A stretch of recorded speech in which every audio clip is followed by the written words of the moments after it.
कांतापुर नाम के गांव में वरालम्मा और शिवैया नाम के दो पति पत्नी रहते थे।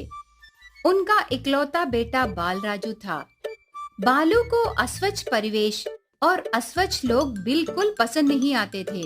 यहाँ तक कि बदसूरत और अनाकर्षक युवा को भी सर उठाकर भी नहीं देखता, मतलब वो कितना अजीब मानव है।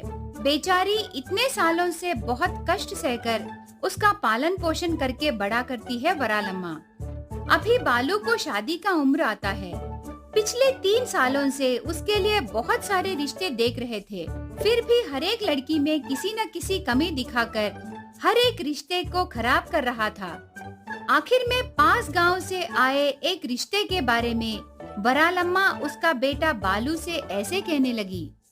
देखो रे बालू, तेरे लिए रिश्ते देख देख के 3 साल हो गए हैं। इस तरह कोई ना कोई बहाना कहते गए तो इस जन्म में तेरी शादी नहीं होगी। फिर भी तेरी किस्मत अच्छी है जो एक अच्छा रिश्ता आया है। लड़की कुंदन की गुड़िया की तरह बहुत सुंदर है। ऊपर से घर के कामकाज करना और खाना बनाना भी बहुत अच्छी तरह से आता बोले। इसीलिए अगर तुम कोई बहाना नहीं कहने से कम ये रिश्ता कायम होगी, नहीं तो तेरे लिए रिश्ते देखना मुझसे नहीं होगा बालू। उसके बाद तेरी मर्जी। ऐसे डट के कहने पर बालू बहुत सोचकर माँ से ऐसे कहने लगा। ठीक है माँ, तुम इतना कहती हो तो मैं ये विषय के बारे में थोड़ा सोचूंगा। पर लड़की का फोटो मुझे दिखाओ। वो लड़की कौन सी गुड़िया है मैं डिसाइड करूंगा। ऐसे कहने पर वरालम्मा अंदर जाकर उसका फोन लाकर उसमें रहे वो लड़की वाले भेजे लड़की का फोटो बेटे बालू को दिखाती है। उस लड़की का फोटो देखकर बालू का दिमाग घूम जाता है। वो लड़की से शादी करना उसका भाग्य है जैसे लग रही थी उस लड़की की सुंदरता। दुल्हन की फोटो देखकर बालू उसके माँ से ऐसे कहने लगा। माँ, इतने दिनों से इतनी सुंदर लड़की को क्यों नहीं ढूंढे? अब और कुछ मत सोचो और जल्दी से इस रिश्ते को कायम करो। यही हमारी घर की बहू है माँ। ऐसे कहकर बहुत खुश होने लगता है। इतने दिनों बाद उसके बेटे को एक लड़की पसंद आने पर उसके बेटे का विचार बदलने से पहले ही शादी कराने की जल्दबाजी शुरू होती है वरालम्मा को। इसीलिए दुल्हन के माता पिता से मिलकर ऐसे कहने लगी। देखिए भैया, हमारे बेटे को आपकी बेटी बहुत पसंद आई। इसीलिए नजदीक में जो मुहूर्त रहेगा उसी मुहूर्त को हम शादी करा देंगे। ऐसे कहती है। तब लड़की का पिता ऐसे जवाब देने लगा। तुम्हारी बात सुनने के बाद बहुत खुशी हो रही है बहन, पर ये बच्चों की जिंदगी का विषय है ना, इसीलिए थोड़ा आगे पीछे पूरी तरह देखकर देर होने से भी परवाह नहीं, पर अच्छे मुहूर्त को ही बच्चों की शादी कराने से अच्छा रहेगा करके हमारा अभिप्राय है। ऐसे कहता है। उससे वरालम्मा की उत्सुकता को रोक पड़ती है। लड़की वालों की बात टाल नहीं सकती, लेकिन बेटे का दिल फिर से बदल जाएगा और इतना अच्छा रिश्ता हाथ से फिसल जाने का डर छुपा लेती है। इसीलिए उस क्षण उनकी बात मानकर घर चली जाती है। घर जाने के बाद बालू उत्सुकता से माँ से ऐसे कहने लगा। क्यों माँ, लड़की वाले शादी का मुहूर्त जल्दी रखने के लिए मान गए? कब रखे? इस हफ्ते में या इस महीने में? ऐसी इतनी सुंदर लड़की को देखने की उत्सुकता में पूछता है। नहीं रे बेटा, मुझे जो कहना था वो मैंने कह दिया, पर वो मुहूर्त के विषय में क्यों जल्दबाजी करना, आराम से देखकर रखेंगे करके बोले। ऐसे कहने पर बालू लड़की वालों से बात करके आखिर में बहुत जल्दी ही पास रहे एक मुहूर्त को तय करके शादी के लिए तैयार हो जाता है। बहुत खुशी से शादी के मंडप में दुल्हन सुमा को मंगलसूत्र पहनाकर 7 फेरे लेते समय अचानक से उसकी साड़ी को आग लग जाती है। उस फायर एक्सीडेंट में सुमा का चेहरा बहुत बुरी तरह से जल जाता है। इतनी सुंदर रही सुमा, उसका चेहरा जल जाने पर बदसूरत बन जाती है।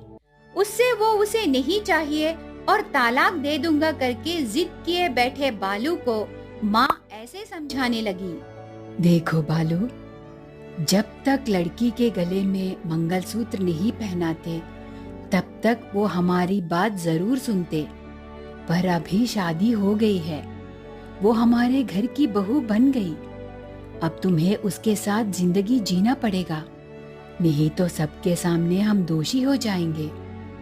फिर भी वो लोग नहीं नहीं करके कहते रहे, पर तुमने उनकी बात नहीं सुनी और पास के मुहूर्त को ही शादी पक्की कर ली।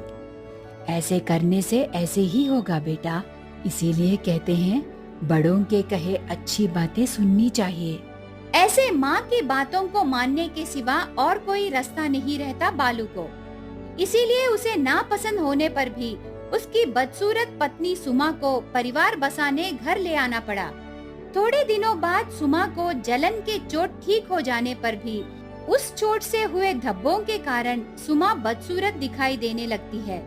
इसीलिए बालू को उसे देखना भी पसंद नहीं आता था। ये सब देखते हुए दुखी हो रही बहू से सास ऐसे कहने लगी, देखो बहू, मेरे बेटे का दिल छोटे बच्चों की तरह मानसिकता है, तुम्हें ही थोड़ा समझौता करना है, थोड़े दिनों में सब ठीक हो जाएगा। ऐसे बहू को मनाती है, पर दिन भर दिन उसकी बदसूरत पत्नी को बालू नफरत करना ज्यादा होने लगता है। ऐसे समय पड़ोस में रहे दादी आकर बहू से ऐसे कहने लगी, बेटी, भगवान ने तेरे विषय में थोड़ी छोटी नजर से ही सोचा है, पर क्या कर सकते हैं बता, नसीब ही ऐसी है। इसीलिए मैं एक व्रत बताती हूँ। इस प्रकार माता को 9 दिनों तक पूजा करने से तेरे पति का दिल बदल सकता है, तब तेरा परिवार बस जाएगा। इसीलिए उस माता पर भार डाल के इस व्रत को शुरू करना बेटी। ऐसे कहने पर वो विषय पति से कहती है, तब वो 1 रुपए भी नहीं दूंगा, चाहिए तो रहना, नहीं तो तेरे मायके को चले जा करके डांटता है। तब वो आसपास के बच्चों को ट्यूशंस पढ़ाकर दादी के कहे व्रत को शुरू करती है। पर आखिरी दिन आने के बाद 3 बच्चों को कपड़े खरीद के खाना रखने से ही व्रत खत्म होगा, पर ऐसे करने के लिए उसके पास रहे पैसे कम होते हैं। इसीलिए सास से पैसे पूछती है। तब वो ऐसे जवाब देने लगी, देखो सुमा, इस विषय में मैं तुम्हारी मदद नहीं कर सकती। बचपन से ही मैं उसके गुस्से को जानती हूँ, उसके सिवा मैं कुछ नहीं कर सकती। अभी तक माता ने ही तुम्हारे साथ व्रत कराए ना, ये काम भी उसी को कराना है, इससे ज्यादा मैं और कुछ नहीं कह सकती। ऐसे उसकी मजबूरी को बहू से कहती है। तब वो आखिरी दिन भोजन कैसे रखना है करके सोचते समय 2 औरतें सुमा के पास आकर ऐसे कहने लगे, माँ, हम एक व्रत कर रहे हैं, आज आखिरी दिन है, 3 बच्चों को माता के रूप में मानकर भोजन रखना है, पर हमारे लिए खाना बनाने वाले नहीं आए। अगर तुझे खाना बनाना आता है तो हमारी मदद करो। यूं ही मत करो माँ, पैसे ले लो। ऐसे कहने पर सुमा बहुत खुश होकर तुरंत उनसे ऐसे कहने लगी, नहीं माँ, मुझे पैसे नहीं चाहिए, आज मैं भी भोजन रखना चाहती हूँ, पर नहीं हुआ, इसीलिए आपके साथ मैं भी भोजन रखती हूँ।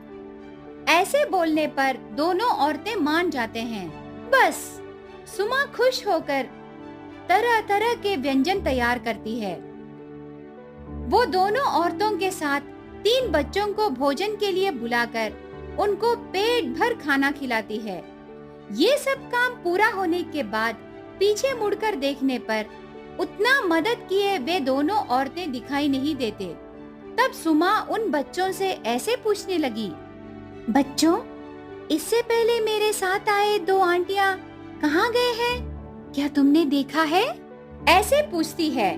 तब बच्चों में से एक बच्चा ऐसे कहने लगा, नहीं आंटी, आप अकेले ही हमें बुलाए ना, तब आपके साथ कोई भी नहीं थे। वो जवाब सुनते ही सुमा का दिमाग घूम जाता है। सुबह से उसके काम में मदद किए वो औरतें बच्चों को क्यों नहीं दिखाई दिए करके सोचते समय उसे चक्कर आकर नीचे गिर जाती है। इतने में कहां से आए पता नहीं, उसका पति और सास वहां आकर देखने पर उसका बदसूरत चेहरा नहीं रहता और इससे पहले की तरह सुंदर बन जाती है। ये सब देखकर पति आश्चर्य हो जाता है। थोड़ी देर बाद सुमा पति और सास को वहाँ कैसे आए करके पूछती है। तब पति ऐसे जवाब देने लगा, पता नहीं सुमा, दो औरतें आकर मुझसे मिलकर तुम ऐसे गिर गई करके बोले। वो बात सुनते ही मेरे अंदर कुछ नया बदलाव आकर तेरे ऊपर गुस्सा और चिड़चिड़ापन जाकर तुझे क्या हुआ करके डर लग के भाग कर आ गया। यहाँ आकर देखने के बाद तेरे जले हुए धब्बे गायब होकर तू पहले की तरह सुंदर औरत में बदलकर पड़ी रही।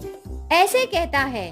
तब वरालम्मा ऐसे कहने लगी, अभी तक ये सब समझ में नहीं आया क्या?